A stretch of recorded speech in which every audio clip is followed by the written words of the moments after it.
കുറച്ച് നാളുകൾക്ക് ശേഷം സമാധാനമായിട്ട് ഉറക്കം കിട്ടിയത് ഈ 2-3 ദിവസമാട്ടോ. അപ്പോൾ ഉറങ്ങിയപ്പോൾ ഇത്തിരി ലേറ്റ് ആയിപ്പോയി. ഞാൻ ഇന്നലെ എണീറ്റത് ഉച്ചയ്ക്കായിരുന്നേ. അങ്ങനെ ഉച്ചയ്ക്ക് എണീറ്റിട്ട് പിന്നെ കാര്യമായിട്ട് ഉണ്ടാക്കാനുള്ള ഒരു മൂഡൊന്നും ഉണ്ടായിരുന്നില്ല.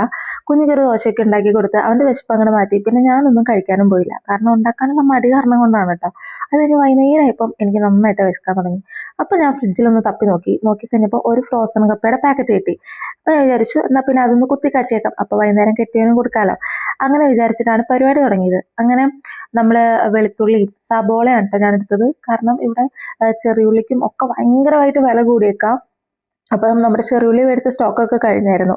അപ്പം സബോളയും കുറച്ച് കറിവേപ്പിലയും ഒക്കെ ഇട്ട് മൂപ്പിച്ച് കുറച്ച് മഞ്ഞൾപ്പൊടിയും കുറച്ച് മുളക് പൊടിയൊക്കെ ഇട്ട് ഒന്നങ്ങോട്ട് മൂപ്പിച്ചിട്ട് നമ്മുടെ ഫ്രോസൺ കപ്പ ഇട്ട് കൊടുത്തിട്ടുണ്ട് കേട്ടോ.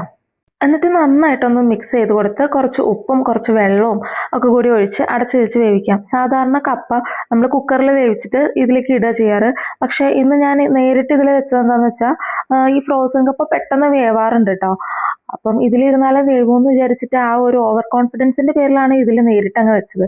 പക്ഷെ സംഭവം പണി പാളി. കപ്പ അങ്ങോട്ട് വേവണില്ല. എന്താണെന്നറിയില്ല, കപ്പ വേവുന്നില്ല. അവസാനം ഞാൻ കുക്കർ എടുത്തു. കുറച്ച് വെള്ളം ഒഴിച്ചിട്ട് ഒന്ന് തിളപ്പിക്കാൻ വെച്ചിട്ട് ആ വെള്ളം ഒന്ന് ചൂടായി വന്നപ്പോഴത്തേനും നമ്മുടെ കപ്പ അതിലേക്ക് ഇട്ടിട്ട് കുറച്ച് ഉപ്പും കൂടി ഇട്ടായിരുന്നേ. എന്നിട്ട് നേരെ കുക്കർ അങ്ങോട്ട് അടച്ചു വെച്ച് വിസിലടുപ്പിച്ചെടുത്തു. അല്ലാണ്ട് ഇപ്പം എന്താ ചെയ്യുക, സാധനം വേവണ്ടേ? കിട്ടിയ വരുമ്പോഴത്തേനും ഇതാവും വേണം. അതിൽ വെച്ചോണ്ടിരുന്ന് കഴിഞ്ഞാൽ ആവത്തില്ല. അപ്പോൾ പിന്നെ നമ്മൾ കുക്കറിൽ തന്നെ വെച്ചു. അത് കഴിഞ്ഞ് കുറച്ച് കട്ടൻ ചായയും കൂടി വെക്കാമെന്ന് വിചാരിച്ചു. കട്ടനും ഈ കുത്തിക്കാച്ചി ഇതൊക്കെ കൂടി കഴിക്കുമ്പോൾ നല്ലൊരു രസം ഉണ്ടാവുമല്ലോ, അങ്ങനെ വിചാരിച്ചിട്ടേ. അങ്ങനെ കട്ടൻ ചായ സെറ്റായി. കട്ടൻ ചായ ഒഴിച്ചവിടെ വെച്ചു. ഇനിയാണ് നമ്മുടെ പാളിപ്പോയ കപ്പ എന്തായെന്ന് നോക്കൽ. വിസിലൊക്കെ കൂടെ അടിക്കണ്ട കേട്ടോ. അത് കഴിഞ്ഞിട്ട് അതിൻ്റെ ഇടയിൽ ഞാൻ അവന് കുറച്ച് പാല് വെക്കുന്നുണ്ട് കേട്ടോ. ഇതൊക്കെ എന്തിനും ഇതിൻ്റെ ഇടയിൽ ആഡ് ചെയ്തേ ആർക്കറിയാം. അപ്പോൾ ഇങ്ങനെയുള്ള ടെക്നിക്കൊക്കെ ഞാൻ യൂസ് ചെയ്യും. അത് കഴിഞ്ഞത് നമ്മുടെ കപ്പ തുറന്നപ്പോൾ ഇങ്ങനെ ഉണ്ടായിരുന്നു കേട്ടോ. അപ്പോഴും ഞാൻ വിചാരിച്ചു സംഭവം വെന്തിട്ടില്ലല്ലോ എന്ന്. പക്ഷെ ഇളക്കി വന്നപ്പോഴത്തേക്കിനും വലിയ കുഴപ്പമില്ലാണ്ടൊക്കെ എന്താണെന്നറിയത്തില്ല, കപ്പയ്ക്ക് വേവാൻ ലേശം മടിയായിരുന്നു. പിന്നെ എന്താ ചെയ്യാ, നമ്മളോടെ കളി. നമ്മളിത് നല്ല മരത്തിന്റെ തവി എടുത്തിട്ട് ഇടിച്ച് ചതച്ച് അവനൊരു പരുവാക്കി അങ്ങോട്ട് സെറ്റാക്കി എടുത്തു. ആരോടാ. അങ്ങനെ നമ്മളെ കപ്പ കുത്തിക്കാച്ചിയത് കാണുമ്പം കപ്പയിലും പോലെയൊക്കെ ഇല്ലേ.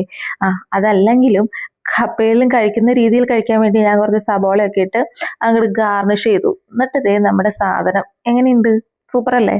കട്ടൻ ചായയും ഇത് കൂടിയൊക്കെ കഴിക്കുമ്പോണ്ടല്ലോ അടിപൊളിയായിരിക്കും. അതിൻ്റെ ഇടയിൽ എൻ്റെ കെട്ടിയവൻ വന്നപ്പം പഴംപൊരിയും ബജ്ജിയൊക്കെ മേടിച്ചിട്ട് തന്നു. അങ്ങനെ അതെല്ലാം കൂടി കഴിച്ച് കഴിഞ്ഞപ്പോഴത്തേനും എനിക്കൊരു സമാധാനം കിട്ടി.